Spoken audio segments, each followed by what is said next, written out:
Okay, if you're back for this third part, we are now going to think about creating bibliography entries. Now, annotated bibliography entries are great when you're working on a bigger project because you're going to be dealing with a variety of different sources, and it can be easy to forget what you read where. So annotated bibliography entries are designed to help you keep track in a brief, succinct way of what you've read so that when you put your project down, you can come back to it later on and think, oh, yeah, I know where I found that. So the first thing I'm going to ask you to do is conduct a genre analysis of a bibliography entry. If you brought in conversation home with you, you can learn more about creating an annotated bibliography by reviewing pages 48 to 51. If you did not bring the book home with you, Dr. Q, that's me. I did it again. Gracious, I'm reading instead of just talking. I've added screenshots of the pages to our Blackboard module. So what I'm going to ask you to do is go to page 50 and look at the annotation there. I want you to figure out the deep structure of that annotation. When I say deep structure, what I mean is I want you to figure out how the ideas are presented.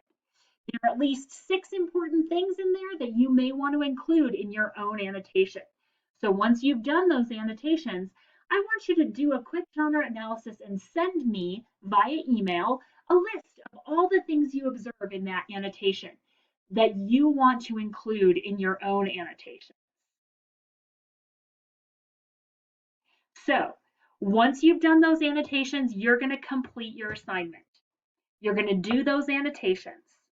No fewer than 3, no more than 9, because you can only have in the final annotated bibliography that you'll send in 3 of any one category. Okay, so complete those annotations, create them, and send that to me. That's a chance for you to get some feedback on how those annotations are going. Then you're going to finish creating your presentation. That presentation will be really easy to put together if you use the chart that's included in Module 5. I've given you a template to guide your presentation and a sample presentation that uses the example of the school district that we've used in this lesson. Feel free to fancy up the presentation. I'm using these plain white backgrounds because I need to get this material out to you quick, but make it your own. Feel free to create variations. That template is just a model, okay? Your presentation is probably not going to be any longer than 5 minutes, and it does not have to be perfect. You hear me stumbling over myself, you'll stumble over yourself as well, and that's okay. We're getting used to talking, and particularly for those of you who are going to be doing podcasts, it's a good thing to start getting used to. So let me know what questions you have. I want to help you out. I want to make you feel confident and help you be successful. So let me know what else I can do for you. Thanks, guys.